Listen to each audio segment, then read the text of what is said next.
All right, today we have an interesting one. A couple weeks ago, I reviewed the NORICA Variatus BP 2.0, and that's a really nice PCP NORICA makes. NORICA is actually a company that's from Spain. They have a nice lineup, and on the Pyramid Air website, there's actually about 10 different models to choose from. So there's a lot of spring-powered brake barrels, and there's some super affordable ones, but they're all average priced for a quality brake barrel. But this one got my attention because it's a little more expensive than the others. So we're going to call this their flagship model. But what's also awesome is that it's a brake barrel that is recoilless. So today we're going to be checking out the NORICA Omnia ZRS. For more information on the NORICA ZRS, just visit pyramidair.com. There'll be a link in the description. If you use the link in the description, I'll make 5% on anything you buy. So the NORICA Omnia ZRS comes in 177 or 22 caliber. And as I said before, this is a recoilless spring piston gun, so it's going to be very interesting. I've never shot one of these before.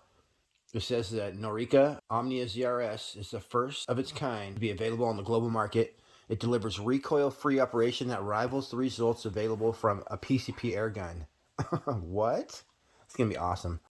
It is capable of speeds of 984 feet per second in 177 and 755 feet per second in 22. To yield excellent performance for target practice, pest control, and small game hunting.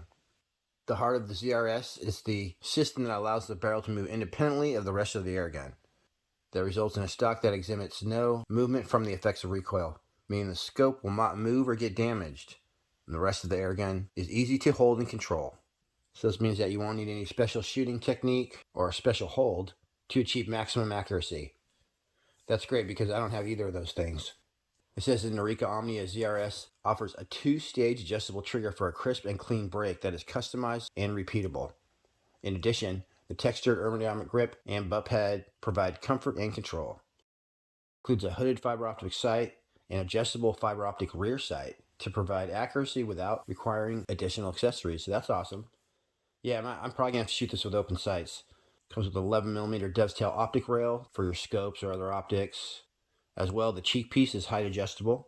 It says this groundbreaking airgun eliminates felt recoil for PCP-like accuracy from a gas piston power plant. The NORICA Omnia ZRS air rifle from Pyramid Air. Yeah, as far as I know, I think Pyramid Air is the only place you can get these. So, just going over the hardcore stats real quick. It's got a solid steel breech, anodized aluminum cylinder, GRS gas piston power plant. It's a single shot, synthetic stock, automatic safety, got a barrel length of 19 inches and an overall length of 47 inches. It weighs 8.5 pounds. As I said, I'm really looking forward to this. If you want to shoot 18 grains 100 yards, you actually want to shoot them around 700 feet per second. So 755 is probably a good speed for 22s as far as accuracy goes. But what I would have preferred to do is get to 177 and shoot some heavier ammo so that you're slowing it down to around 890. That's going to be your most accurate. And traditionally, springers prefer heavy ammo anyway, so I would say the 177 version of the ZRS would probably be super, super sweet. That whole rear sight block is one big hunk of aluminum. So the fiber optics provide an awesome sight picture. I'll try to capture it a little later, but the sight picture on this is just so good. You're looking at 3 super bright dots, so we're definitely going to be shooting this with open sights a little bit later. I went ahead and cleaned the barrel before I shot the ZRS, which was really smart because it was super, super dirty. That's just preservative gunk that they put in the barrel so that they don't rust. Once I got that out of there, I wanted to figure out exactly which pellet to use. And this first shot was a 7.33 grain. And no, this does not shoot 1400 feet per second. That actually must have been some dieseling from some of the solvent being left in the bore right there. The actual speed on the 7.33 grains is about 940 feet per second. The ammo that were traveling the perfect speed were the 8.44 grains. They were coming in right at 890 feet per second. 10.34 grains were a little bit slower, but they were shooting pretty good as well. Here's a look at that first shot that I did at 1400 feet per second, and you can see the action, and I didn't feel a thing. That was pretty amazing. Definitely zero recoil. That was a trip. I'd say this has less recoil than a PCP because it literally has 0 recoil. That was so cool. Check out that FPS, you guys. I think we broke the sound barrier. This is actually the second day I shot the ZRS. I'm going to show you the first day along with the chronograph so you can get an idea of the FPS. But this right here is a good indicator of the accuracy once you get used to it. The first day, the 0 recoil was actually throwing me off because I just kept expecting for it to jump back. But on day 2, I was used to it. So there's 4 to 5 mile an hour winds right here, but I was in the zone. Here's what happened. I'm killing it.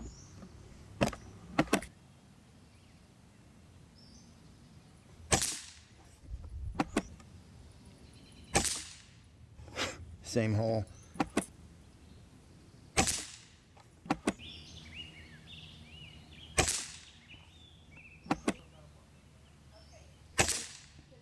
Holy crap, you guys. 5 shots at 20 yards. 8.44, there you go.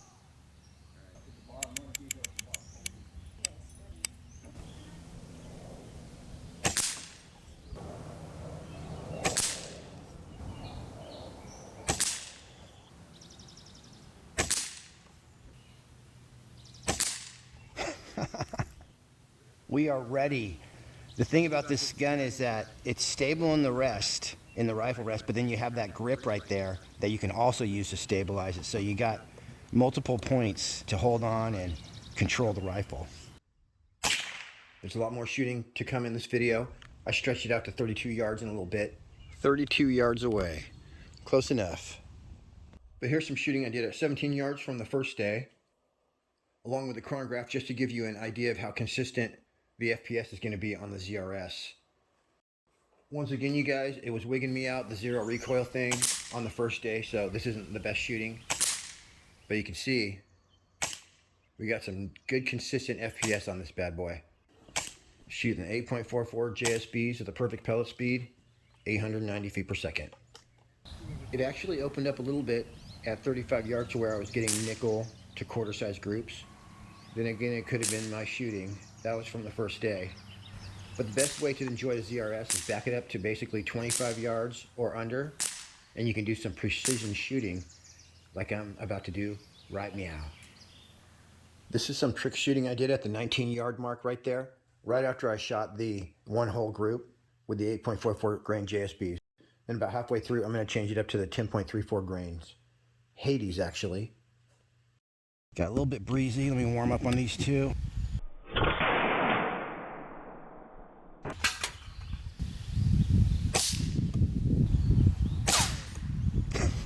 That's what we're looking for. It's like a sniper rifle. It's not going to miss. Oh. So I pulled that one. That was definitely me. The most important thing about the ZRS is that it doesn't shoot flyers. Throughout this entire shooting segment, I think like 30, 40 shots, I did not miss one time except for that one. And that was me. Yeah, baby. Love those cowboy sounds. It's definitely reliable.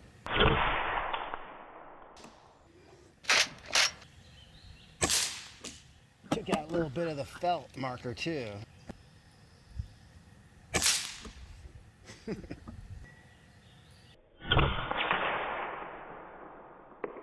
That's what I was going for.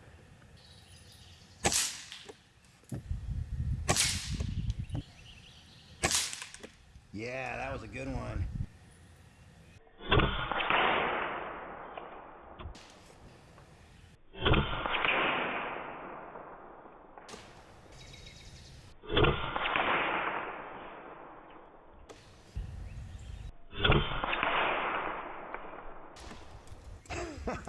That was a good one.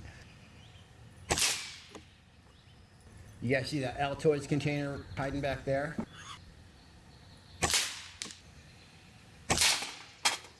Do a 2-for-1. Nice. I am going to blow these felt markers away in a second here. But first, here's a look at the trigger and a little bit of information about the action. This tube right here is all aluminum and your scope is attached to that and it does not move. So truly your scope does not move. That front sight right there is metal. This right here moves like that. So after you cock your gun, it looks a little something like that right there. Now if you forget to take your safety off right here, you could sometimes pull your action back like that. You don't want to fire it once that's happened. So if that happens, just push it back forward like that, and then you want to fire it. It does have a safety mechanism built in so that if the action is too far back, the trigger won't pull. When you pull that action forward, you'll feel it kind of pop over the point where it's supposed to be. If you have any doubt, just yank it all the way forward and you'll be fine. I did not get around to shooting this with open sights, but here's a look at that sight picture. You got the metal hood in the front with that bright red dot. Then you have sort of a reverse arc on your back sight with the two bright green dots. And once you line everything up, there's all sorts of points of reference and should be able to hit exactly what you're aiming at. All right, this will be interesting. I'm going to see if I can basically do this. We're going to shoot this guy all the way down, and then we'll go ahead and just going to try to do one shot on each of these. See if I can get one to go completely down with one shot. That is cool.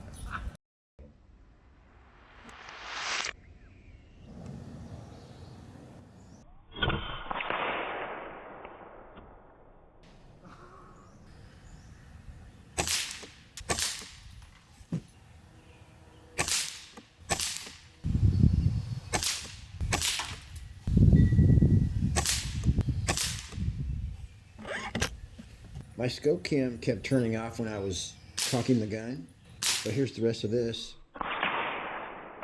Right about here I switched to the 10.34 grain Hades and just blew the crap out of these guys.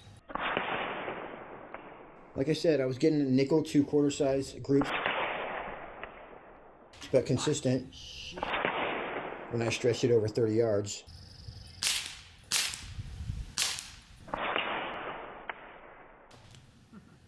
Here's a little trick shooting I did, as well as a bit of a power test at 31 yards away. And these were the 8.44 grain JSBs. All right.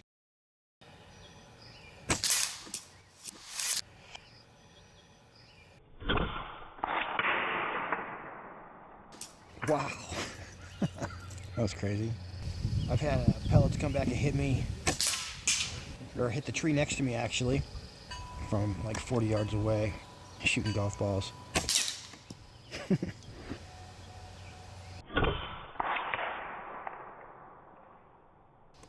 Nice one. Another 8.44 grain takedown. Santa Claus. He was an imposter, you guys. See if it'll go through a paint can.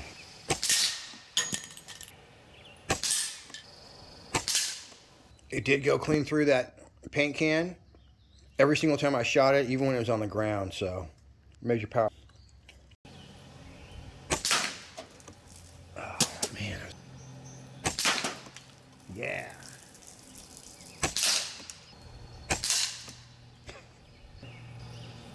Right here, my scope cam turned off again.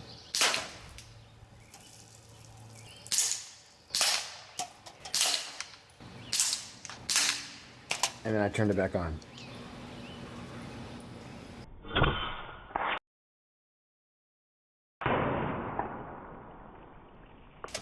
That was awesome. All right, everybody, that's it for me on this one. I appreciate you tuning in. Till next week, happy shooting. We'll see you on the next one. Perfect.